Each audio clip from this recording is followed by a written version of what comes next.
हाय नीतू. हाय ऋषी. हाय पल्लव.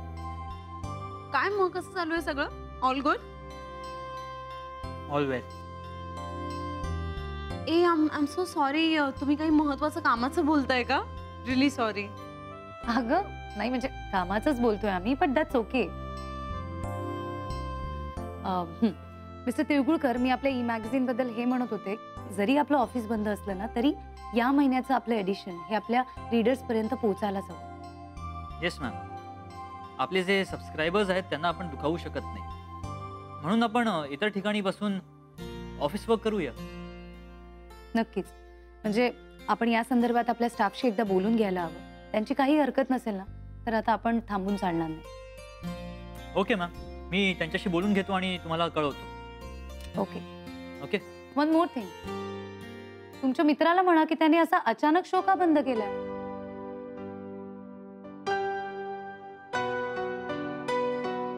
अशा प्रॉब्लेम्सच्या वेळेस त्याच्या शोची फार मदत होते, कारण तो जे काही बोलतो ना त्यामुळे प्रॉब्लेम्स असे सुटतात. It's like counselling. आणि तसंही कोणीतरी खूप मिस करतंय त्याला. हो ना नीतू?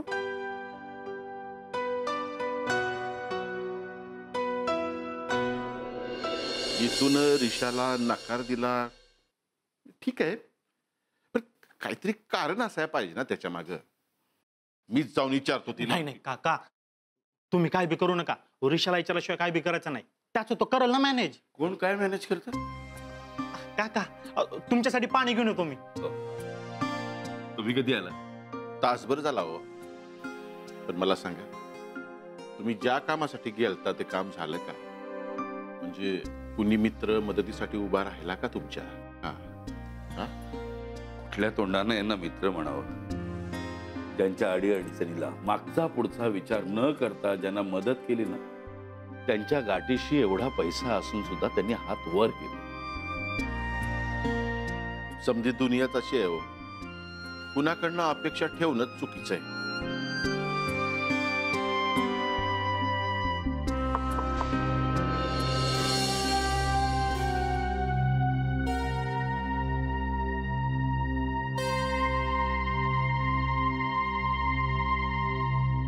महाजन, तुम्ही या ना, बसा ना.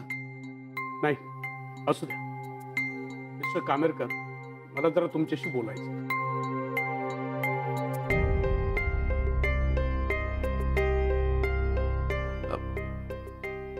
आता माझ्याकडे काहीच शिल्लक नाही हो. नाही नाही, मला काही नकोय तुमच्याकडून.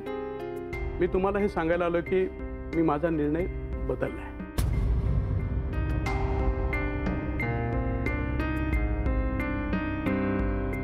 तुम्ही काय बोलताय? काहीच कळत नाही मला. नाही, माझ्यावर विश्वास ठेवा. तुम्हाला मी 6 महिन्याची मुदत वाढ दिली, त्यात तुम्ही कर्ज फेडू शका.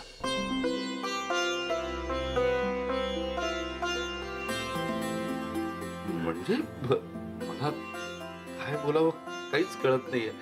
चुकीचं समजू नका, पण तुम्ही जर हे सगळं कागदोपत्री केलं ना तर फार बरं होईल. ओ ठीक आहे, मी सर्व कागदपत्र तयार करतो आणि तुम्हाला कळवतो. अहो, 6 महिन्याची मुदतवाढ काय मिळाली आणि एवढं मोठं सेलिब्रेशन. अहो, कशाला विषय काढताय तो परत भरल्या ताटाव? टेन्शन येतं ना, आणि जास्त टेन्शन तब्येतीसाठी चांगलं नसतं. हा ऐका, म्हणून असे छोटे छोटे कार्यक्रम करून स्वतःला असं रिचार्ज करायचं. काय म्हणता रे तुम्ही तुमच्या भाषेत? त्या चिल चिल.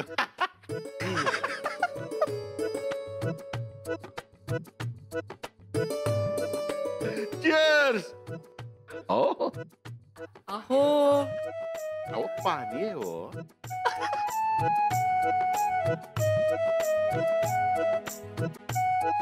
अहो, ऋषी आला नाही अजून. मी बघून येऊ का घरी जाऊन? काही गरज नाही. काय लहान आहे का त्यो? येईल आपोआप. आले काळू बाळू. काय रे, लेट का झाला? सुम्याला तयार व्हायला वेळ लागला. हा काय रे, आज आंघोळ करत होता? काका राजेशराव. काकू नीतू कुठे? अरे तिच्या खोलीत आहे, कधीपासून तयार होते.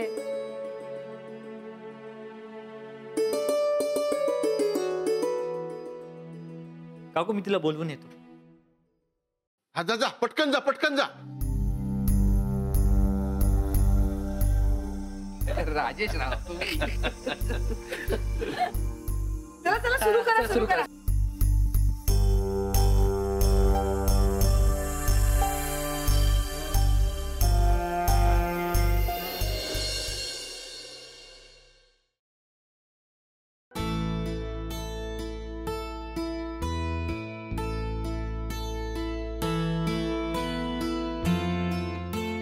ऋषी मला काम आहेत खूप, प्लीज जाऊ दे. नीतू मला माझ्या प्रश्नाचं उत्तर हवंय. अगं का बोलत नाहीयेस तू माझ्याशी? अरे काही असतं तुझं, बोलते ना मी. हे काय? नीतू तुला चांगलं माहितीये मी कशाबद्दल बोलतो. अगं गेले 2 दिवस वेळा झालोय ग, तुझ्याशी बोलता येत नाहीये, काही शेअर करता येत नाहीये. माझ्या आयुष्यातले दुसरे प्रॉब्लेम्स मी सॉल्व्ह करे नाही. तू जर माझ्याशी बोलली नाहीस तर कसं चालणार? मला कसं कळणार आहे? मी तुला माझा त्रास होतोय का? हे बघ, जर असं असेल ना मला सांग, अँड आय प्रॉमिस यापुढे मी तुझ्या समोर सुद्धा येणार नाही. ऋषी प्लीज स्टॉप इट. आपण या विषयावर न बोललेलंच बरं. सगळे आले असतील खाली, मला काम आहेत खूप. मी तू थांब, तुला माझी शपथ.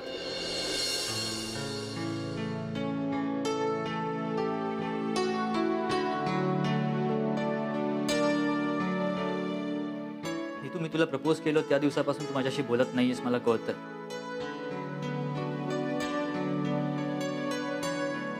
पण का नीतू? काय चुकलंय माझं? तूच म्हणतेस ना मनात जे काही असेल सांगून टाकायचं. मी तेच केलं ना ग. मी माझ्या फिलिंग्स तुला सांगितल्या. कुठे चुकलोय मी? का शिक्षा देतेस तू मला? राग नाही आलाय तुझा, पण तुझ्याशी बोलावंसही वाटत नाहीये, एवढं नक्की.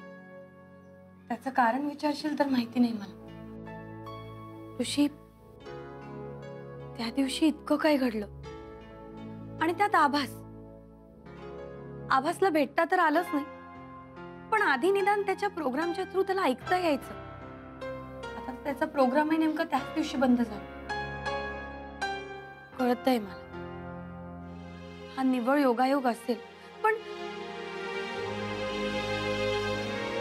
ऋषी त्या दिवशी एका पाठोपाठ एक इतकं काय काय घडलं ना की मला शांततेत बसून विचार करण्याची संधीच मिळाली नाही. तू आय प्रॉमिस मी तुझी आणि आभासची भेट घडवून आणणार नक्की, पण योग्य वेळ आल्यावर. Please trust. तर प्लीज राग सोड. मला आता खरंच एका मैत्रिणीची खूप गरज आहे. अरे तुम्ही दोघं इथे काय करताय? खाली सगळेजण तुमची वाट बघताय. अरे बापरे, म्हणजे खाली जावं लागणार आहे का? म्हणजे खाली जायचं म्हणजे काहीतरी खावं लागणार आहे. काय झालं ऋषी? तब्येत ठीक नाहीये का तुझी? आतापर्यंत होती, पण आता कसं आहे ना की तुझ्या हातची बीट कचोरी खायची म्हणजे तब्येत खराब होणार आहे माझी. ऋषी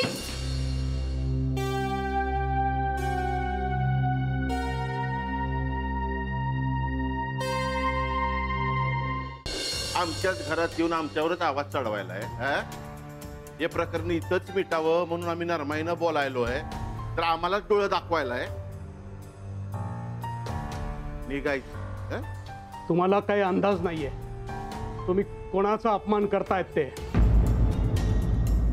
साईराज देशमुख तुमच्या सगळ्यांना केशोधडीला लावल्याशिवाय शांत बसणार नाहीये.